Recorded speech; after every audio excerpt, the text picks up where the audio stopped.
what's up everybody? It's Luke Staley, professional MMA fighter and purple belt out of Bower House, Brazilian Jiu-Jitsu and MMA, coming to you here with 3 tips to improve your guillotine. One of the best anti-wrestler moves and one of my favorite weapons in my arsenal of submissions. Now, I'm not a black belt, I'm not a UFC level Jiu-Jitsu fighter like Brian Ortega or Damian Maia, but I have had some pretty good success with the guillotine in competition against some names you might recognize and some pretty tough MMA fighters too. So I do feel qualified enough to give you 3 basic tips that I believe will really improve your guillotine if you hadn't added them to your submission yet. Now, if only we could find a wrestler to help us out with this move. Oh my goodness, it's the mighty Ben Travis of the South River High School wrestling team here to help me out with the guillotine. Okay, so we're gonna start very basic. If you go to any given MMA fight or Brazilian Jiu-Jitsu tournament, I guarantee you, if you stay to watch a couple matches or a couple fights, you will see this at least once. It happens at every event I've ever been to, but it's something that looks like this. Opponent will shoot a double leg on a fighter. He'll grab a guillotine as a last ditch desperate attempt. He'll wind up on the ground on the bottom, and his opponent's head will pop out. In Jiu-Jitsu, this is costly because we can see top position and Ben gets his 2 points, and in MMA, this position can be really costly. I could get knocked out, take a lot of damage, or just spend a whole round on the bottom conceding it to my opponent. So you see this very often, and here's some tips on how we can prevent that. So move to the center of the mat. We're gonna start with my number 1 tip, which is leg position. This is the most important part of any good guillotine, in my opinion.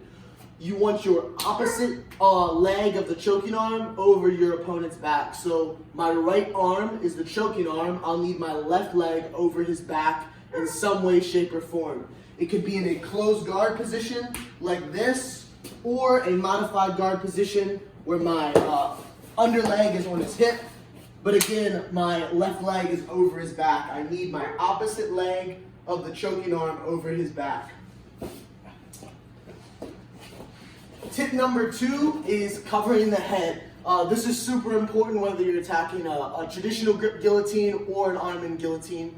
Cool, if you can see the back of Ben's head, if you grab a guillotine and can see any part of the back of Ben's head, there's a very high probability that even if the choke is tight, he'll be able to free his head. Whenever I grab a guillotine, I'll visually check to make sure that my bicep tricep is covering all the way through to the base of his spine almost. I can't see any part of the back of his head. This is super important and a really small detail that will highly increase your finishing percentage for guillotines.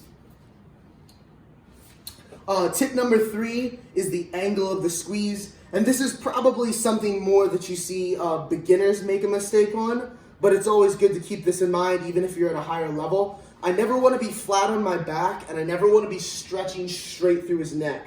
I always want to hip out on some sort of angle. And when I squeeze, I'm extending with my legs, but my upper half is gripping tightly, and I'm putting my elbow to my knee in a circular motion, not a linear motion. My legs extend straight back, but my choking arm goes in a rotational motion, putting my choking elbow towards my knee, and we'll get the tap. So those are just 3 tips that I hope will improve your guillotine. A great anti-wrestler move, leg position, cover the back of the head, and make sure you have the correct angle of squeeze. Elbow to knee for the choking arm, and extending your legs through your opponent.